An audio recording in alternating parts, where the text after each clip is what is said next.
ओम नमः शिवाय। श्री शिवाय नमस्तुभ्यम। आपका दिन शुभ और मंगलमय हो। श्रावण मास में किए जाने वाले विभिन्न व्रत अनुष्ठान और रविवार व्रत वर्णन में सुकर्मा द्विज की कथा। श्रावण मास महात्म्य में 5वां अध्याय। ईश्वर बोले, हे सनत कुमार, करोड़ पार्थिव लिंगों के महात्म्य तथा पुण्य का वर्णन नहीं किया जा सकता। जब मात्र एक लिंग का महात्म्य नहीं कहा जा सकता तो फिर करोड़ लिंगों के विषय में क्या कहना है। मनुष्य को चाहिए कि करोड़ लिंग निर्माण असमर्थता में 1,00,000 लिंग बनाए या 1000 लिंग या 100 लिंग ही बनाए। यहाँ तक कि एक लिंग बनाने से भी मेरी सन्निधि मिल जाती है। षडाक्षर मंत्र से 16 उपचारों के द्वारा भक्तिपूर्ण ढंग से भगवान शिव की पूजा करनी चाहिए। ग्रह यज्ञ के साथ उद्यापन करना चाहिए, उसके बाद होम करना चाहिए और ब्राह्मण को भोजन कराना चाहिए। हे सनत कुमार, इस अनुष्ठान को करने वाले की अकाल मृत्यु नहीं होगी। यह व्रत बांझपन को दूर करने वाला, सभी विपत्तियों का नाश करने वाला, सभी संपत्तियों की वृद्धि करने वाला, मृत्यु के पश्चात यह मनुष्य कल्प पर्यंत मेरे समीप कैलाश वास करता है। जो मनुष्य श्रावण मास में पंचामृत से शिव जी का अभिषेक करता है वह सदा पंचामृत का पान करने वाला, गोधन से संपन्न, अत्यंत मधुर भाषण करने वाला तथा त्रिपुर के शत्रु भगवान शिव को प्रिय होता है। जो इस मास में अनुदान व्रत का करने वाला तथा हविष्यान ग्रहण करने वाला होता है वह व्रीहि आदि प्रकार के धान्यों का अक्षय निधि स्वरूप हो जाता है। पत्तल पर भोजन करने वाला श्रेष्ठ मनुष्य सुवर्ण पात्र में भोजन करने वाला तथा शाक को त्याग करने से शाक कर्ता हो जाता है। श्रावण मास में केवल भूमि पर सोने वाला कैलाश में निवास प्राप्त करता है। इस मास में एक भी दिन प्रातः स्नान करने से मनुष्य को 1 वर्ष स्नान करने के फल का भागी कहा गया है। इस मास में जितेंद्रिय होने से इंद्रिय बल प्राप्त होता है। इस मास में स्फटिक, पाषाण, मृत्तिका, मकरतणी, पिष्ट, धातु, चंदन, नवनीत आदि से निर्मित अथवा अन्य किसी भी शिवलिंग में, साथ ही किसी स्वयं आविर्भूत न हुए लिंग में श्रेष्ठ पूजा करने वाले मनुष्य सैकड़ों ब्रह्म हत्या को भस्म कर डालता है। किसी तीर्थ स्थल में सूर्य ग्रहण या चंद्र ग्रहण के अवसर पर 1,00,000 जप से जो सिद्धि होती है वह इस मास में एक बार के जप से ही हो जाती है। अन्य समय में जो 1000 नमस्कार और प्रदक्षिणाएं की जाती हैं उनका जो फल होता है वह इस मास में एक बार करने से ही प्राप्त हो जाता है। मुझको प्रिय इस श्रावण मास में वेद पारायण करने पर सभी वेद मंत्रों की पूर्ण रूप से सिद्धि हो जाती है। श्रद्धा युक्त होकर इस मास में 1000 बार पुरुष सूक्त का पाठ करना चाहिए अथवा कलयुग में उसका 4 गुना पाठ करना चाहिए अथवा वर्ण संख्या का 100 गुना पाठ करना चाहिए अथवा वह करने में असमर्थ हो तो आलस्यहीन होकर मात्र 100 पाठ करने चाहिए। ऐसे करने वाला मनुष्य ब्रह्म हत्या आदि पापों से मुक्त हो जाता है, इसमें कोई संदेह नहीं है।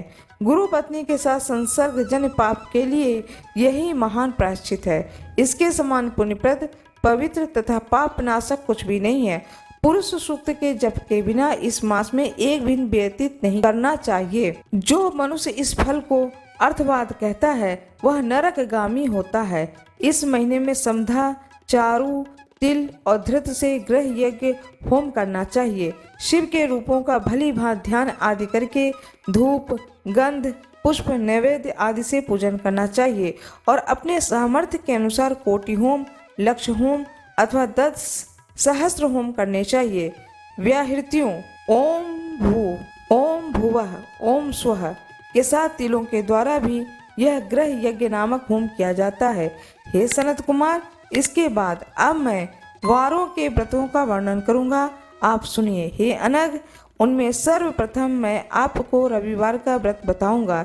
इस संबंध में लोग एक प्राचीन इतिहास को कहते हैं। प्रतिष्ठानपुर में सुकर्मा नामक एक द्विज था। वह दरिद्र, कृपण तथा भिक्षाव्रत में लगा रहता था। एक बार वह धान्य मांगने के लिए घूमते घूमते नगर में गया। उसने किसी एक गृहस्थ के घर में मिलकर रविवार का उत्तम व्रत करते हुए स्त्री को देखा। तब उसे देखकर वह स्त्री परस्पर कहने लगी कि इस पूजा विधि को शीघ्रता पूर्वक छिपा लो। इस पर वह विप्र उन स्त्रियों से बोला, हे श्रेष्ठ स्त्रियों, आप लोग इस व्रत को क्यों छिपा रही हैं? समान चित्त वाले सज्जनों के लिए परमार्थ ही स्वार्थ है। मैं दरिद्र तथा दुखी हूँ। इस श्रेष्ठ व्रत को सुनकर मैं भी इसे करूँगा। अतः आप लोग इस व्रत का विधान वह फल अवश्य बताएं।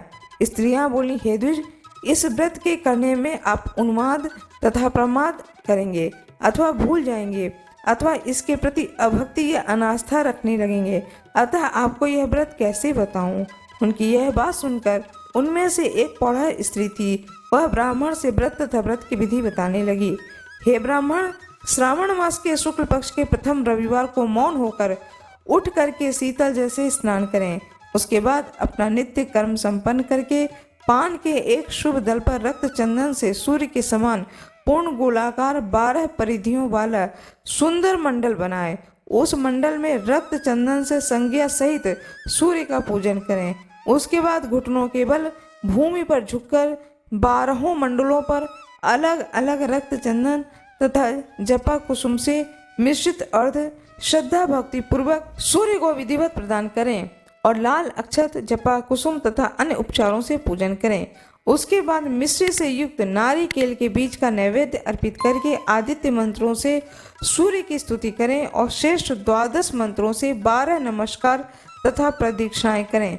उसके बाद 6 तंतुओं से बनाए गए सूत्र से 6 ग्रंथियां बनाकर देवेश सूर्य को अर्पण कर उसे अपने गले में बांधें और पुनः 12 फलों से युक्त वायन ब्राह्मण को प्रदान करें। इस व्रत की विधि को किसी के सामने नहीं सुनना चाहिए। हे विप्र, इस विधि से व्रत के किए जाने पर धनहीन व्यक्ति धन प्राप्त करता है, पुत्रहीन पुत्र प्राप्त करता है, रोगी व्यक्ति रोग से मुक्त हो जाता है, बंधन में पड़ा व्यक्ति बंधन से छूट जाता है, रोगी व्यक्ति रोग से मुक्त हो जाता है। हे विपेंद्र, अधिक कहने से क्या प्रयोजन? साधक जिस जिस अभिष्ट की कामना करता है वह इस व्रत के प्रभाव से उसे मिल जाता है। इस प्रकार श्रावण के 4 रविवार और कभी कभी 5 रविवारों में इस व्रत को करना चाहिए। इसके बाद व्रत की संपूर्णता के लिए उद्यापन करना चाहिए। हे विपेंद्र, आप भी इस प्रकार करें, इससे आपकी सभी कामनाओं की सिद्धि हो जाएगी। उसके बाद उन पतिव्रताओं को नमस्कार करके वह ब्राह्मण अपने घर आ गया।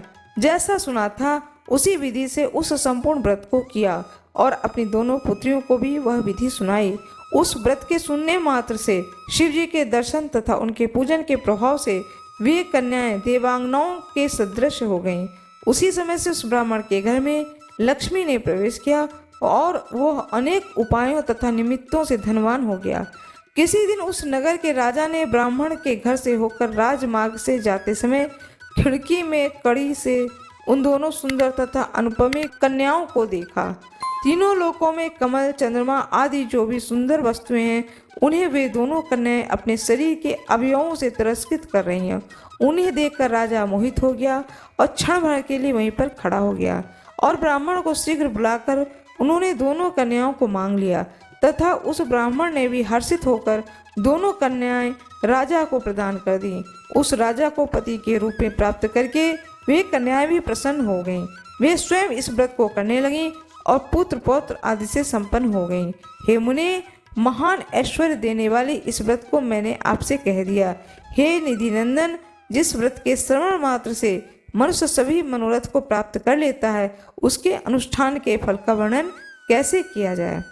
इस प्रकार से स्कंद पुराण के अंतर्गत ईश्वर सनत कुमार संवाद में श्रावण मास महात्म्य, प्रकीर्णक, नाना व्रत, रविवार व्रत आदि कथन नामक 5वां अध्याय पूर्ण हुआ। आप लोगों को यह वीडियो कैसा लगा कृपया कमेंट बॉक्स में जरूर बताएं।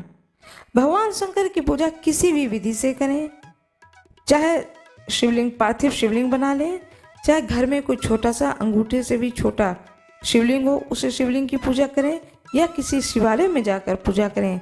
सावन महीने में किसी भी विधि से भगवान शंकर की पूजा करें, वो प्रसन्न होते हैं और उनकी कृपा प्राप्त होती है, इसमें कोई दो राय नहीं है। चैनल को सब्सक्राइब करें, वीडियो को लाइक कर दें, बेल आइकन दबाना ना भूलें। धन्यवाद।